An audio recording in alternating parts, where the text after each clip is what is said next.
Turmeric या हल्दी सदियों से इंसान इस्तेमाल करते आ रहे हैं। इसके बेशुमार फ़वाइद हैं और वो फ़वाइद अभी रिसेंटली रिसर्च में सामने आ रहे हैं। बेशुमार रिसर्चेज इसके ऊपर की गई हैं और टर्मरिक के अंदर एक मेन केमिकल है जिसका बहुत ज़्यादा फ़ायदा, और वो है करक्यूमिन।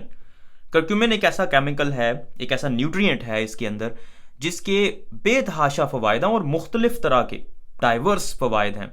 इस वीडियो में मैं आप लोगों को बताऊंगा कि ट्यूमरिक के फ़ायदे क्या हैं, आपको किस तरह से इसको लेना चाहिए, इस्तेमाल कैसे करना चाहिए, किन लोगों के लिए ये फ़ायदेमंद है, किन लोगों को इसको इस्तेमाल नहीं करना चाहिए। ट्यूमरिक के अंदर जो करक्यूमिन होता है वो एंटी इन्फ्लेमेटरी है। एंटी इन्फ्लेमेटरी का मतलब ये कि सोजश ख़त्म करती है ट्यूमरिक। जितने भी लोग जिनको पुराने को दर्द चल रहे हैं, जिनको जोड़ों का मसला है, आर्थराइटिस है, उनके लिए ये फ़ायदेमंद है। एक रिसर्च के मुताबिक ट्यूमरिक के अंदर जो करक्यूमिन होता है वो उतना ही बेनिफिशियल है, उतना ही फ़ायदेमंद है जितना कि एनसेड्स होते हैं। एनसेड्स वो गोलियां होती हैं, ये नेप्रोक्सन होगी, ब्रूफन होगी, जो आप लेते हैं और उनके साइड इफ़ेक्ट्स भी होते हैं।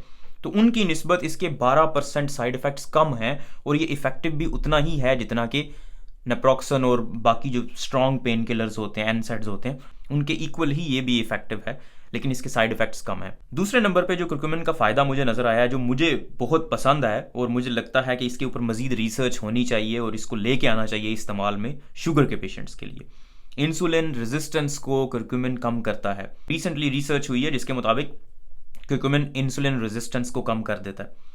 कैसे काम करता है? ये बिल्कुल एक्ट करता है जिस तरह मेटफॉर्मिन एक्ट करती है। मेटफॉर्मिन जो डायबिटिक पेशेंट्स लेते हैं, तो ये बिल्कुल उसी की तरह एक्ट करता है। लिवर को जाके कहता है कि भाई ग्लूकोज ज़्यादा नहीं बनाना, ठीक है। तो आपकी बॉडी के अंदर जो नेचुरली ग्लूकोज बन रहा होता है वो बनना बंद हो जाता है या कम हो जाता है। उसके अलावा ये मुख्तलिफ सेल्स के पास, खुलियों के पास जाके उन्हें कहता है कि भाई ग्लूकोज को अपने अंदर लेके जाओ, तो खून के अंदर ब्लड ग्लूकोज कम हो जाता है। तो ग्लूकोज के लेवल को कम करने में, इसे ही इंसुलिन रेजिस्टेंस कहते हैं कि इंसुलिन अपना काम उस तरह से नहीं कर पाती, सेल्स के अंदर ग्लूकोज नहीं भेज सकती, इसे ही इंसुलिन रेजिस्टेंस कहते हैं। तो ये इंसुलिन रेजिस्टेंस को कम कर देता है कुर्क्यूमिन। इसके अलावा कुर्क्यूमिन का फ़ायदा पॉलीसिस्टिक ओवेरियन सिंड्रोम के अंदर भी है।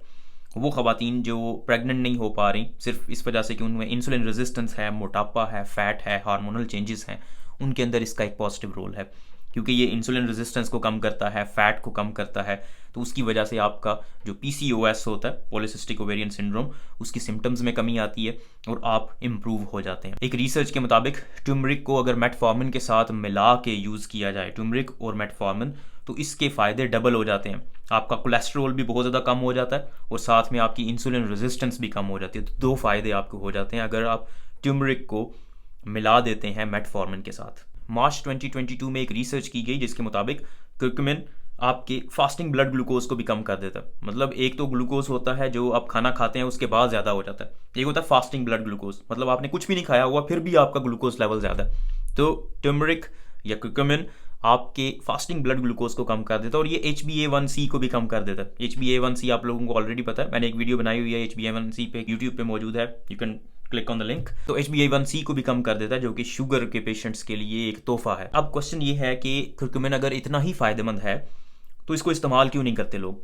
देखिए, सदियों से लोग यूज़ करते आ रहे हैं, बहुत से लोग अभी भी स्पेशली एशिया के अंदर लोग इस्तेमाल करते हैं इसको, करक्यूमिन को हांडी में इस्तेमाल करते हैं, ट्यूमरिक को हम लोग भी यूज़ करते हैं। अब प्रॉब्लम इसका ये है कि जो ट्यूमरिक के अंदर मेन केमिकल है जिसने फ़ायदा पहुंचाना है वो सिर्फ करक्यूमिन है। अब करक्यूमिन को साफ़ करना, उसको एक्सट्रैक्ट करना, उसको निकालना, उसको इस्तेमाल करना, वो मुश्किल काम है आपके लिए। जो हल्दी आप डायरेक्ट इस्तेमाल करते हैं वो थेराप्यूटिक लेवल पे नहीं पहुंचती। मतलब हम जितनी इस्तेमाल करते हैं घरों में, जितनी हांडी के अंदर हम इस्तेमाल करते हैं, वो थेराप्यूटिक लेवल पे, मतलब ट्रीट करने पे, बीमारियों को ख़त्म करने के लेवल पे नहीं पहुंचती। इसलिए सप्लीमेंट्स की ज़रूरत पड़ती है लोगों को। सप्लीमेंट्स मौजूद हैं, बेशुमार सप्लीमेंट्स मौजूद हैं, लेकिन सप्लीमेंट्स की प्रॉब्लम है। सबसे नंबर 1 जो प्रॉब्लम है वो ये है कि इनके अंदर हैवी मेटल्स मौजूद होते हैं।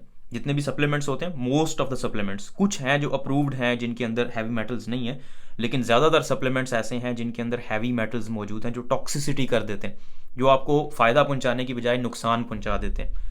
और दूसरे नंबर पे करक्यूमिन इतनी जल्दी एब्जॉर्ब नहीं होता। जो ही आप उसको खाते हैं तो मैदे के अंदर जो एसिड होता है आपके डाइजेस्टिव सिस्टम के अंदर, वो उसको फ़ौरन से तोड़ देता है, वो एब्जॉर्ब होने से पहले ही ख़त्म हो जाता है।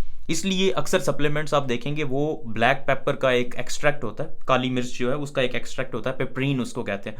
तो वो पेपरीन के साथ उसको मिलाया होता है ताकि उसके डाइजेस्टिव एंजाइम्स जो हैं वो उसको ख़त्म ना करें और वो एब्जॉर्ब होकर ब्लड के अंदर चला जाए। एक रिसर्च के मुताबिक ये 2000% इसकी बायो अवेलेबिलिटी बढ़ा देता है। बायो अवेलेबिलिटी का मतलब ये कि वो ज़्यादा एब्जॉर्ब हो जाता है, कुर्कुमिन टूटता नहीं है इतना ज़्यादा मैदे के अंदर, आंतों के अंदर। एक और साइड इफेक्ट इसका ये भी है कि जो लोग ब्लड थिनर्स पे होते हैं, जो खून पतला करने वाली गोलियां ले रहे होते हैं, लाइक डिस्प्रिन ले रहे हैं या फिर वारफरिन ले रहे हैं, कुछ टैबलेट्स होती हैं अपिक्साबैन वगैरह, वो खून को पतला कर देती हैं, तो अगर वो उन गोलियों के ऊपर हैं आप, तो ये उनके साथ मिलके आपकी ब्लीडिंग का, खून बहने का खतरा ज़्यादा हो जाता है आपको। इसके अलावा अब इसके कुछ साइड इफ़ेक्ट्स हैं। साइड इफ़ेक्ट्स में आपका पेट ख़राब हो सकता है, डायरिया हो सकता है, वॉमिटिंग हो सकती है, ये कुर्कुमिन के कुछ साइड इफ़ेक्ट्स हैं। और इसका एक और मेजर ड्रॉबैक जिसकी वजह से डॉक्टर्स इसको इस्तेमाल करने का नहीं कहते, वो ये है कि इसके ऊपर अभी मज़ीद एक्सटेंसिव रिसर्च की ज़रूरत है। शॉर्ट टर्म बेनिफिट्स तो हर जगह पे नज़र आ रहे हैं कुर्कुमिन के, लेकिन long term, in the long run, क्या इसका वाकई फ़ायदा है या इसका कोई ऐसा साइड इफ़ेक्ट भी है जो हमें अभी नहीं पता, ये अभी हमें इल्म नहीं है। इस वजह से डॉक्टर्स आपको कुर्कुमिन प्रिस्क्राइब नहीं करते, लेकिन बहुत से लोग यूज़ करते हैं और उनको फ़ायदा भी हो रहा है। Even curcumin anti cancer properties भी रखते हैं, मतलब जिन लोगों को कैंसर है, कुछ रिसर्चेज में ये शो हुआ है कि कुर्कुमिन लेने से उनके कैंसर के सेल्स कम हुए हैं। तो ये एंटी कैंसर भी है, एंटी डायबिटिक भी है, एंटी इन्फ्लेमेटरी भी है, एंटीऑक्सीडेंट भी है। ऑक्सीडेंट, मैंने इसके ऊपर भी एक डिटेल्ड वीडियो बनाई हुई है, एंटीऑक्सीडेंट होता क्या है, यूट्यूब पे आप देख सकते हैं।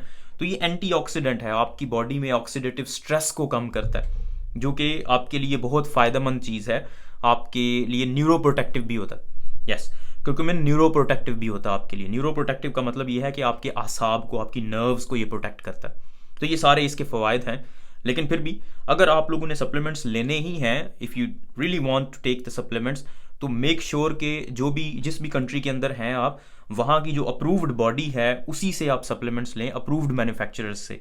ऐसे ही ऐरे गैरे से अगर आप सप्लीमेंट्स लेंगे, उनके अंदर हैवी मेटल्स मौजूद होंगे जो आपको नुकसान पहुंचा सकते हैं।